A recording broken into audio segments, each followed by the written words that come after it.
Olá pessoal, hoje é a nossa primeira aula de português e nós falaremos sobre variação linguística e gêneros textuais. Vamos começar com a variação. Toda pessoa que fala um determinado idioma conhece as regras gerais de funcionamento dele, mas isso não significa que todos os falantes da língua utilizam a maneira uniforme. Existe um grande número de fatores como idade, grupo social, o sexo, o grau de escolaridade, que interferem na maneira individual que o falante tem de se expressar. Dizemos, por isso, que em um idioma ocorrem variações linguísticas. Existem três tipos de variações linguísticas: a variação sociocultural, a variação histórica e a variação geográfica. A variação sociocultural ocorre devido ao grupo social ao qual o falante pertence. Ele ficou por fora porque não foi nas reuniões. Eles não entenderam nada porque não foram às reuniões. Que falantes normalmente empregariam a frase 1 e 2? Não é difícil associar a frase 1 a falantes que fazem parte de grupos socioeconomicamente mais pobres. Por outro lado, a frase 2 é mais comum àqueles que tiverem melhores possibilidades sociais e econômicas, e por isso frequentam a escola, puderam ter mais contato com a leitura de livros, jornais e revistas, conviveram com pessoas de nível cultural mais elevado. A comparação entre as duas frases permite-nos concluir que existem variações linguísticas geradas por influência das condições sociais dos falantes. Este tipo de diferença no uso de uma língua denomina-se variação sociocultural. Variação histórica: tempo e época em que o falante vive. Temos aqui uma tirinha que vai explicar mais ou menos. 1940, 1980 e 2010. Evolução da língua. Vossa mercê me permite um galanteio, és bela tal como a petúnia. Sois muito abusado. Posso te falar uma coisa? Acho você linda. Para, meu irmão tá olhando. Se liga, mina, tu é piriguete mais cachorra da balada. Demorou, vamos sapecar geral.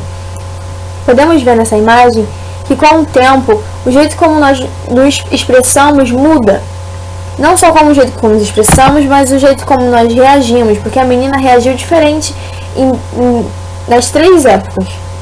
Igual na primeira época, ele falou todo recatado e ela achou que ele estava sendo abusado. Na terceira época, em 2010, ele falou todo aberto, todo jogado e ela aceitou numa boa.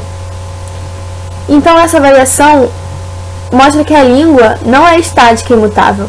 Ao contrário, com o passar do tempo e com o uso, ela muda a forma de falar, mudam as palavras, a grafia e às vezes o significado da palavra.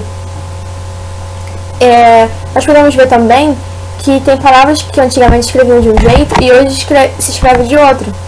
Por exemplo, tem palavras que antigamente escreviam com 2 T's e hoje nós escrevemos com 1. A palavra amanhã antigamente se escrevia com N no final. Hoje nós tiramos o N e escrevemos com A e o tio no A. E tem palavras também que antigamente tinham um significado e hoje tem outro. Essas alterações recebem o nome de variação histórica. Variação geográfica. Ela é devido à região em que o falante vive por determinado tempo. Dependendo de onde o falante vive durante certo número de anos, ele tem uma pronúncia característica. A essa maneira particular que os falantes de uma região têm de pronunciar as palavras e as frases, dá-se comumente o nome de sotaque. Sotaque mineiro, sotaque nordestino, sotaque gaúcho e etc. De região para região do país, observam-se formas distintas de falar. Tais variações podem ser identificadas no aspecto sonoro, pronúncia, no vocabulário, bem como em certas estruturas de frases e nos sentidos particulares atribuídos a determinadas palavras e expressões. A esse tipo de diferenças na língua dá-se o nome de variação geográfica. Eu peguei aqui uma imagem de um pão, que aqui onde eu moro, na Baixada Fluminense do Rio, eu conheço como pão francês. Se eu chegar na padaria e pedir pão francês, ele me dá o pão francês. Aí lá no Rio Grande do Norte, como nós vemos aqui, eles conhecem como carequinha. No Rio Grande do Sul como cacetinho, no Ceará como carioquinha. Então é uma mesma coisa que dependendo da região muda a palavra, o modo como a gente fala, que nem menino, moleque, guri, tem vários significados. Um significado só, com vários nomes de se chamar. E é importante lembrar que essa região que está escrito aqui não é região do Brasil, região Nordeste, região Sudeste. Não, em um mesmo estado nós podemos falar de jeitos diferentes. Por exemplo, no sul do Rio de Janeiro e no norte do Rio de Janeiro podem ter palavras que nós falamos diferente. Uma única coisa que nós falamos diferente. Agora vamos pular para gêneros textuais. Tipos de gêneros: narrativo, relativo, argumentativo, expositivo e instrucional. Gênero narrativo é uma modalidade em que se conta um fato fictício ou não, que aconteceu em determinado tempo e lugar envolvendo certos personagens. O tempo verbal predominante é o passado. E estamos cercados de narrações, desde que contam histórias infantis até as piadas do cotidiano, contos, fábulas, lendas e novelas. Gênero relato. Ao narrar um acontecimento, produz-se inevitavelmente um relato, seja escrito ou oral. Sua principal função é tornar conhecida uma ação ou consequência de ações já ocorridas, como por exemplo um relato de viagem, um diário, uma notícia, uma biografia e um relato histórico. Gênero argumentativo. É o texto em que defendemos uma ideia, opinião ou ponto de vista, uma tese, procurando por todos os meios fazer com que o nosso ouvinte leitor aceite e creia nela. No texto argumentativo, nós defendemos uma opinião, defendemos uma ideia.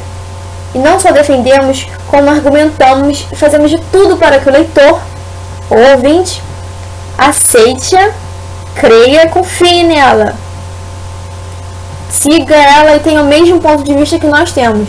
Como exemplo do gênero argumentativo, nós temos o texto de opinião, a carta de leitor, a carta de solicitação, o editorial e o ensaio.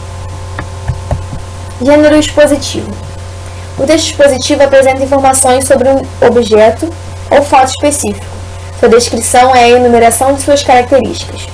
Temos como exemplo desse gênero o seminário, a conferência, a palestra, a entrevista de especialista, o texto explicativo e o relatório científico.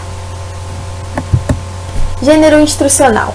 Tem por objetivo instruir o leitor acerca de um determinado procedimento, como por exemplo a receita, instruções de uso, regulamento e textos prescritivos. Vou explicar melhor. Na receita, nós temos os ingredientes e modo de fazer. O que vem nos ingredientes? Vem todos os ingredientes que nós vamos usar para a receita. Uma xícara de chá de arroz, 2 xícaras de chá disso, 1 colher de sopa daquilo. E o modo de fazer vem certinho, tudo que nós vamos ter que fazer. Liga o fogo, coloca a 180 graus. Então é um jeito de instruir a gente. Ali nesse gênero está todos os procedimentos de tudo que nós temos que fazer. Bom, então é isso, pessoal. Essa foi a nossa videoaula de hoje. Espero que tenham gostado. Dê joinha, compartilhe e se inscreva no nosso canal. Fique ligado que toda sexta e domingo tem videoaula novo. Beijão!